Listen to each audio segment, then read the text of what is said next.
Prostate cancer মূলত পুরুষদের prostate গ্রন্থিতে যে ক্যান্সারটার উৎপন্ন হয় সেটাকেই প্রোস্টেট ক্যান্সার বলে। আর প্রোস্টেট ক্যান্সারটা আমাদের যে ব্লাডার মানে মূত্রথলি এবং ইউরেথ্রার নিচে এটা প্রোস্টেট গ্রন্থিটা থাকে। সাধারণত প্রোস্টেট গ্রন্থিটা আমাদের স্বাভাবিকভাবে থাকে। এখানে কোনো প্যাথোলজি হলেই মানে কোনো অ্যাবনর্মালিটি হলেই এখানে আমাদের এই প্রোস্টেট ক্যান্সারটা ডেভেলপ করে। সাধারণত বেশিরভাগ ক্ষেত্রে আমাদের বয়স্ক মানুষদের বেশি হয়। সাধারণত 70-80 ডিকেডে প্রোস্টেট ক্যান্সারটা বেশি হয় এবং এই প্রোস্টেট ক্যান্সার আমাদের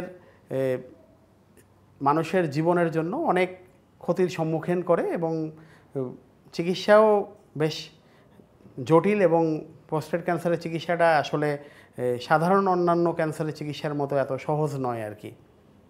আর আমাদের দেশের এই প্রোস্টেট ক্যান্সারের যে বিস্তার, সেই প্রোস্টেট ক্যান্সারের বিস্তারটা হচ্ছে যে এই এশিয়া মহাদেশে প্রোস্টেট ক্যান্সার টপমোস্টের মধ্যেই প্রোস্টেট ক্যান্সার আছে এবং আমাদের দেশেও টপ 5 এবং 6-এর মধ্যেই প্রোস্টেট ক্যান্সারটা পুরুষদের ক্ষেত্রে এটা টপ 5 or 6-এর মধ্যেই থাকে সবসময়। প্রথমত রুগী কমপ্লেন করে আমার প্রস্রাবটা আটকে যাচ্ছে, প্রস্রাবটা হয়তো ফোঁটা ফোঁটা পড়ে বা প্রস্রাবের সাথে অনেক সময় রক্ত যায়। তারপরে এটা হচ্ছে যে এই তলপেটে ব্যথা করে, এই জাতীয় যে সিমটমগুলো, এই সিমটম নিয়েই রুগীরা সাধারণত প্রেজেন্ট করে এবং বেশিরভাগ ক্ষেত্রে দেখা যায় যে অনেক সময় সিমেনের সাথে মানে বীর্যর সাথেও রক্ত যায়।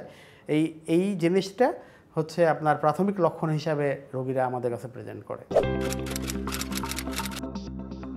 এখন আসলে সব ক্যান্সারের জন্যই স্ক্রিনিংটা খুবই গুরুত্বপূর্ণ, কারণ হচ্ছে যে স্ক্রিনিং করলে আমাদের আর্লি ডায়াগনোসিস হবে, আর্লি ডায়াগনোসিস হলে আমাদের কিউরেবল ট্রিটমেন্ট সম্ভব।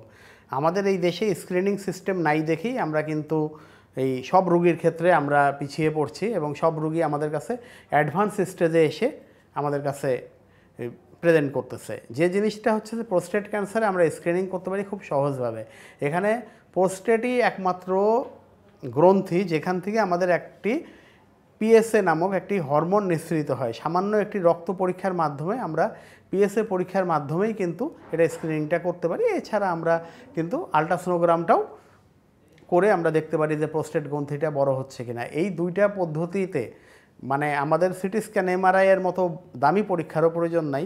সামান্য পিএসএ এবং হচ্ছে আপনার আলট্রাসোনোগ্রাম, এই দুইটা করেই আমরা কিন্তু স্ক্রিনিং ব্যবস্থা করতে পারি এবং এই স্ক্রিনের মাধ্যমে প্রোস্টেট ক্যান্সার কিন্তু বহুলাংশেই আমরা আর্লি ডায়াগনোসিস করতে পারবো এবং তার চিকিৎসাটাও 100% কিউরেবল চিকিৎসা করতে পারবো। অপারেশনের যে পরবর্তী যে ধাপ, সেই ধাপে দেখা যায় প্রস্রাবের রোগীর প্রস্রাব করতে অনেক কষ্ট হয়ে যায়। অনেক সময় দেখা যায় দীর্ঘদিন ধরে প্রস্রাবের সাথে রক্ত আসতে থাকে। তারপরে রোগীর দেখা যাচ্ছে যে তার যে মানে পুরুষত্ব সেটাও দেখা যায় রোগীর অনেক সময় এটা নষ্ট হয়ে যায়। এই জাতীয় সমস্যাগুলো তো আমাদের এই অপারেশনের পরে কিন্তু রোগীর মধ্যে ডেভেলপ করে। আমাদের প্রোস্টেট ক্যান্সারের মূলত চিকিৎসা হচ্ছে যে আমাদের প্রথমে তো বায়োপসি করতে হয়, বায়োপসির মাধ্যমে এটা কনফার্মেশন হতে হয়। আর এর আগে যেটা বললাম যে পিএসএ পরীক্ষা এবং আদার্স যে আমাদের এমআরআই পরীক্ষা, এগুলোর মাধ্যমে আসলে ডায়াগনোসিসে যেতে হয়। ডায়াগনোসিস কমপ্লিট হওয়ার পরে যে আমাদের চিকিৎসা পদ্ধতিটা হচ্ছে আপনার প্রথমত সার্জারি। যদি সার্জারি করা সম্ভব হয় তবে সার্জারিটা হচ্ছে একটা অপশন। এছাড়া আমরা খুব আর্লি স্টেজে যদি থাকে আমরা রেডিওথেরাপির মাধ্যমে চিকিৎসা করতে পারি। এছাড়া এখানে আমাদের হরমোন থেরাপি আমরা দিতে পারি এবং এছাড়া হচ্ছে যে যদি আবার এটা কোথাও ছড়িয়ে যায়, মেটাস্ট্যাটিক হয়, তাহলে এইসব ক্ষেত্রে আমাদের আরও অন্যান্য চিকিৎসা আছে। সেই ক্ষেত্রে আমাদের যে জায়গায় ছড়িয়ে যায় সেই ছড়ানোর উপরে নির্ভর করে আমাদের কিন্তু পরবর্তী চিকিৎসাগুলো করতে হয়। সেই ক্ষেত্রে আমাদের হাড়ের রেডিওথেরাপি দিতে হয়, বিভিন্ন ধরনের আপনার হরমোনাল থেরাপি দিতে হয় এবং এছাড়া আমাদের কিন্তু কেমোথেরাপিও একটা চিকিৎসার মধ্যে আসে। তবে বেশিরভাগ ক্ষেত্রে এটা হচ্ছে কেমোথেরাপিটা আমরা হচ্ছে মেটাস্ট্যাটিক স্টেজে আমরা এটা দিয়ে থাকি, মানে যদি ছড়িয়ে যায়। বেসিক্যালি প্রোস্টেট ক্যান্সারের যে সিস্টেম, সেই চিকিৎসার সিস্টেমে এটা দেখা যায় যে এটা লং টাইম চিকিৎসা করতে হয়। এটা আর্লি চিকিৎসা করার কোনো সুযোগ নাই, কারণ হচ্ছে যে আমরা রেডিওথেরাপি দেই বা অপারেশন করি, এরপরে আমাদের হরমোনাল চিকিৎসাটা চালিয়ে যেতে হয়। ঠিক আছে, কারণ হচ্ছে যে এই প্রোস্টেট ক্যান্সারের সাথে হরমোনের একটা অঙ্গাঙ্গিভাবে জড়িত, কাজেই এই প্রোস্টেট ক্যান্সার আমরা চিকিৎসা করতে গেলে হরমোনাল চিকিৎসাটা দীর্ঘদিন চলে। যদি আমরা বলে থাকেন যে অপারেশনের পরে আমরা এটা রিকভার করতে কতদিন লাগে, সেটা অপারেশনের পর হয়তো 1-1.5 মাসের মধ্যে এটা রিকভার করে। আর রেডিওথেরাপি দিলে তো আসলে খুব বেশি সাইড ইফেক্ট হয়তো থাকে না, তবে যতটুকু সাইড ইফেক্ট থাকে সেটা আমাদের সময়ের সাথে সাথে রিকভার হয়ে যায়।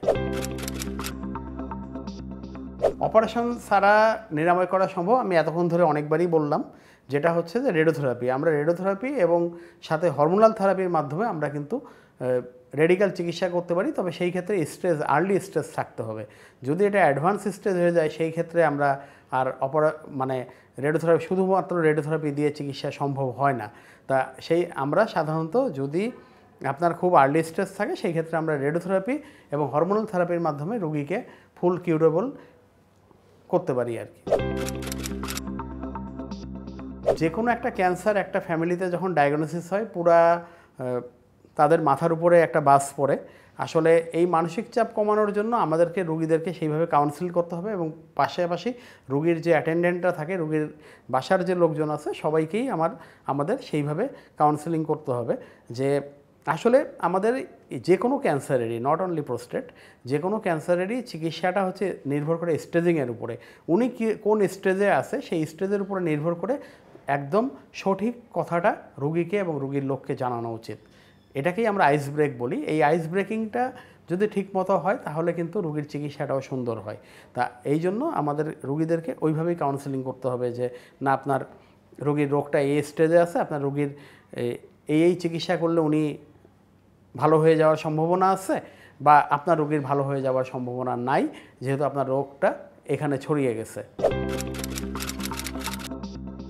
সচেতনতা বৃদ্ধির লক্ষ্যে এই যে আপনারা যে এই টিভি প্রোগ্রাম করতেছেন, এটাও একটা সচেতনতা বৃদ্ধির একটা অনেক সুন্দর মাধ্যম। এছাড়া তো আমাদের লিফলেট, পোস্টার, ক্যান্সার সম্বন্ধে অনেক এনজিও এগিয়ে আসছে। সরকারি হাসপাতাল সরকারিভাবে টেলিভিশন স্ক্রোলিংয়ের মাধ্যমে বিভিন্নভাবে আমরা কিন্তু সচেতনতা বৃদ্ধি করতে পারি। আর প্রোস্টেট ক্যান্সারের ক্ষেত্রে যে জিনিসটা, সেটা হচ্ছে যে আমি বলবো যে রোগীদেরকে প্রোস্টেট ক্যান্সারের জন্য যে জিনিসটা, এটা তো আসলে যে আপনার সচেতনতার মাধ্যমে এটা প্রোটেকশন হবে এরকম না, তবে আমাদের অনেক লাইফস্টাইলই কিন্তু আমাদের এই ক্যান্সার থেকে আমাদের মুক্ত রাখতে পারে। তার মধ্যে 1 নাম্বার হচ্ছে ধূমপান থেকে দূরে থাকতে হবে, তারপরে হচ্ছে শাকসবজি খেতে হবে, এই ফাস্টফুডগুলো আমাদের অ্যাভয়েড করে চলতে হবে, তারপরে নিয়মিত ব্যায়াম করতে হবে, স্থূলতা পরিহার করতে হবে। এই জিনিসগুলো যদি আমরা করি তাহলে যে জিনিসটা হবে সেটা হচ্ছে যে আমরা শুধু নট অনলি প্রোস্টেট, অনেক ক্যান্সার থেকেই আমরা কিন্তু ভালো থাকবো।